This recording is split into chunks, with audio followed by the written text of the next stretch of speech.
చేవెళ్ళ లోక్సభ నియోజకవర్గం నుంచి పోటీ చేసిన అభ్యర్థి శ్రీ కొండ విశ్వేశ్వరరెడ్డి గారు, అదేవిధంగా రంగారెడ్డి జిల్లా మాజీ జిల్లా పరిషత్ చైర్మన్ చేవెళ్ళ అభ్యర్థి పోటీ చేసినటువంటి అభ్యర్థి రత్నం గారు మరియు ప్రభాకర్ రెడ్డి గారు, రంగారెడ్డి జిల్లాకు సంబంధించినటువంటి నాయకులు వెంకటరెడ్డి గారు, వెంకటేష్ ముదిరాజు గారి సమావేశంలో పాల్గొంటున్నారు.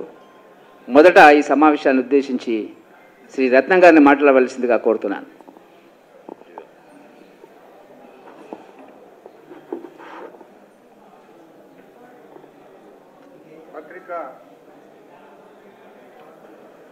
పత్రికా మిత్రులకు, అదేవిధంగా ప్రింట్ మీడియాకు, ఎలక్ట్రానిక్ మీడియాకు నమస్కారాలు. ఈరోజు రాష్ట్రంలో కాంగ్రెస్ పార్టీ అధికారంలోకి వచ్చిన తర్వాత వాళ్ళు ఇచ్చిన హామీలు ఏ ఒక్కటి కూడా నెరవేర్చకుండా మళ్ళీ కొత్త హామీలు ఇచ్చుకుంటా ప్రజల ముందుకు ఓట్ల కొరకు పోతా ఉన్నారు. ఆ రోజు అధికారంలోకి రాకముందు అనేక వాగ్దానాలు చేసి ఈరోజు ఒక్క వాగ్దానాన్ని కూడా కాంగ్రెస్ పార్టీ రాష్ట్రంలో నిలబెట్టుకోలే. రైతు రుణమాఫీ అన్నారు, సుమారు 30,000 కోట్లు కావాలి, వాటికి డబ్బులు లేవు. ప్రతిదీ ఉచితంగా ఇస్తామన్నారు. ఈరోజు మనం చూసినట్టుంటే వాగ్దానాలు చేస్తూ 3 నెలలు 4 నెలల పూర్తి చేస్తామన్న ప్రభుత్వం, ముఖ్యమంత్రి రేవంత్ రెడ్డి గారు ఒక ఎలక్షన్ కోడ్ వచ్చిందని దాన్ని అడ్డం పెట్టుకొని కాలయాపన చేస్తూ ఉన్నారు. ఇది రైతులు, రైతు కూలీలు, ఈ రాష్ట్రంలో ఉన్న పింఛన్దారులు అనేక ఇబ్బందులు ఎదుర్కొంటూ ఉన్నారు.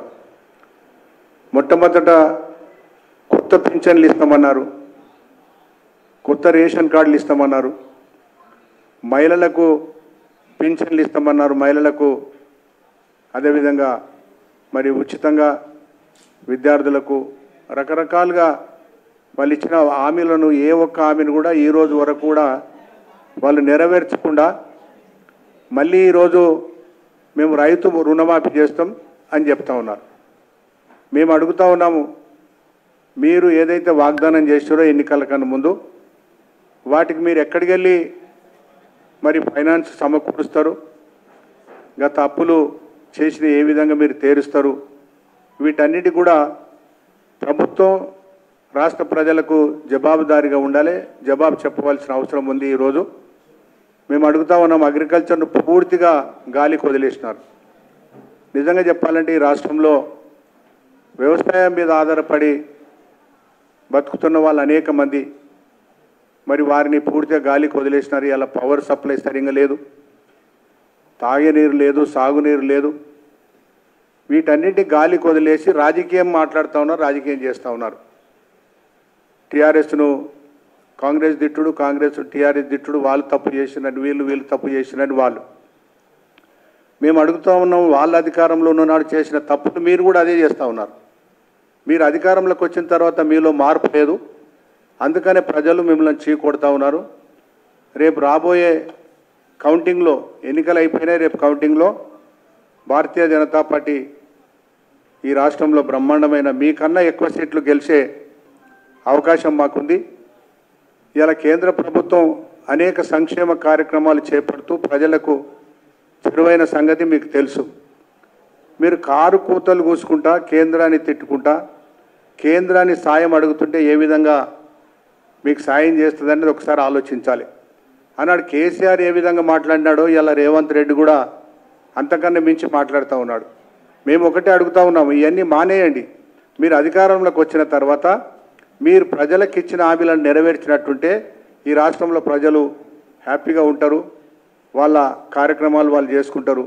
మీరు తిట్టుడు మానేయండి, లాంగ్వేజ్ చక్కగా ఉండనియండి, సక్రమంగా మాట్లాడండి. ఇవన్నీ మీరు దృష్టిలో పెట్టుకోవాలని చెప్పి మేము అడుగుతూ ఉన్నాం. ఖచ్చితంగా రేపు పార్లమెంట్ ఎన్నికల్లో మేము చేవెళ్లతో పాటు సుమారు 10-12 స్థానాలు గెలుస్తాం. ఈ రాష్ట్ర ప్రజలందరూ కూడా నరేంద్ర మోడీ గారు చేపట్టిన అనేక సంక్షేమ కార్యక్రమాలకు ఆకర్షితులై ఇలా నరేంద్ర మోడీ గారు మళ్ళీ ప్రధానమంత్రి కావాలనే ఆలోచనతోని ఈ రాష్ట్ర ప్రజలందరూ కూడా భారతీయ జనతా పార్టీకి ఓటేసి గెలిపించుకోవడానికి సిద్ధపడ్డారని తెలియజేసుకుంటా ఉన్నాం. ఇప్పుడు చేవెళ్ళ లోకసభ నుంచి పోటీ చేసినటువంటి శ్రీ కొండా విశ్వేశ్వరరెడ్డి గారిని మాట్లాడవలసిందిగా కోరుతున్నాను. మీడియా మిత్రులందరికీ నమస్కారం. వెంకట్రంగారెడ్డి గారికి, మరి కెఎస్ రత్నం గారికి, ప్రభాకర్ రెడ్డి గారు, వెంకటేష్ ముదిరాజ్ గారికి, వెంకట్రామరెడ్డి, ముఖ్యంగా ఇక్కడ వచ్చిన ప్రింట్ అండ్ ఎలక్ట్రానిక్ మీడియా మిత్రులందరికీ నమస్కారం. ఈరోజు ఏ ప్రభుత్వం అయినా ఓ బాధ్యతగా మాట్లాడితే ప్రజలు మెచ్చుకుంటున్నారు. బాధ్యతారహితంగా ప్రవర్తించిన మాట్లాడినా కూడా ఇమీడియట్లీ ప్రజలు గమనిస్తున్నారు. ఆర్థిక పరిస్థితి తెలుసుకొని మాట్లాడితే ప్రభుత్వాలు దేశం ఎంతో బాగవుతుంది. 5 గ్యారెంటీలు 6 గ్యారెంటీలు ఇవన్నీ కూడా చెప్పిండ్రు. ఇవి అసాధ్యమైన గ్యారెంటీలు. ఎందుకంటే ఈ ప్రభుత్వంలో అసలుకు నిధులు లేవు. 8,000 కోట్లు అప్పులు కట్టంగా 55,000 కోట్లు జీతాలు కట్టంగా మిగిలిన 4-5 కోట్లే. దాంతో విద్య, వైద్య రంగము, రోడ్లు, హాస్పిటళ్ళు ఇవన్నీ కూడా నడపాలి. అసాధ్యమైన పరిస్థితి. అటువంటప్పుడు రైతులకు 2 లక్షల రూపాయల రుణమాఫీ అని ఇంతకుముందు అన్నారు. అది అసాధ్యమైంది, మీకు తెలుసు. దానికి 30,000 కోట్లు కావాలి. సరే, కేంద్ర ప్రభుత్వం, సరే రాష్ట్ర ప్రభుత్వము ఎందుకో అన్నది. వాళ్ళు నిజంగానే వాళ్ళు చేసిన వాగ్దానాలు కాదు, ఈ గ్యారెంటీలు సెంట్రల్ నుంచి వచ్చినాయి. అందుకే ఇక్కడ కూడా ఆ గ్యారెంటీలు మన తెలంగాణ రాష్ట్ర ప్రభుత్వం, కాంగ్రెస్ ప్రభుత్వం మీద నెత్తి మీద ఎలక్షన్స్ దృష్టిలో పెట్టుకొని ఈ గ్యారెంటీలు పథకాలు అనౌన్స్ చేసిండ్రు. కానీ ఈరోజు నాకు చాలా బాధాకరంగా ఉంది ఏంటంటే, ఒక చాలా సీనియర్ నాయకుడు, 50 ఏళ్ళ సంది రాజకీయాలను ఉన్నారు, ఖర్గేజీ, వారేమంటున్నంటే నిజంగానే మీరు 5 కేజీల బియ్యం ఇస్తే మేము 10 కేజీల బియ్యం ఉచితంగా ఇస్తారు. దీని కింద ఏమన్నా రీసెర్చ్ చేసిండ్రా, ఏమన్నా స్టడీస్ చేసిండ్రా, దీని వెనుక వాస్తవాలు ఏమున్నాయి, ప్రజల అవసరాలు ఏమున్నాయి, ఇవన్నీ చూసి మాట్లాడుతుండ్రా? చూడకుంటేనే ఉత్తనే వన్ అప్మెన్షిప్ పట్టారు. నువ్వు 5 కేజీలు ఇస్తే నేను 10 కేజీలు. వాస్తవంగా ఖర్గేజీ గారికి బేసిక్ నాలెడ్జ్ లేదని అనుకుంటున్నా, లేకుంటే ఉన్నా కూడా ప్రజలను తప్పుదారి పట్టిస్తందుకు. ఎందుకంటే వాళ్ళు 5 కేజీల బియ్యం ఎవరికి ఇస్తారు, ఎవరు తింటున్నారు అది తెలుసా ఆయనకు? ఇంత సీనియర్ నాయకుడు. ఒక వైట్ కార్డు ఉంటే ఆ వైట్ కార్డులో తల్లిదండ్రులు ఉంటే, పెద్ద మనుషులు 2 ముసలోళ్ళు తల్లిదండ్రులు ఉంటే వాళ్ళ కొడుకులు, మన్మన్లు, ఓ సంటి పిల్లగాండి కూడా 5 కేజీల బియ్యం వస్తుంది. అంటే యావరేజ్ ఒక కుటుంబము రోజు మనిషికి 200 గ్రాములు రైస్ బియ్యం వాడుకుంటారు, వండుకొని అన్నం తింటారు. అంటే 200 గ్రాములు ఇంటూ 365 అంటే అవి 73 కేజీలు మనిషికి యావరేజ్ కావాలి భారతదేశంలో. యావరేజ్గా అంటున్నా, ఎందుకంటే పెద్ద మనుషులు తక్కువ తింటారు, సంటి పిల్లలు తినరు, చిన్నోళ్ళు తక్కువ తింటారు, మహిళలు తక్కువ తింటారు. Average 73 kgs, maximum 80 kgs. అంటే మీరేమో 10 కేజీలు ఇస్తా అంటున్నారు. అవసరం లేని కంటే ఎక్కువ ఎందుకు? దాంతో ఏం చేస్తారు?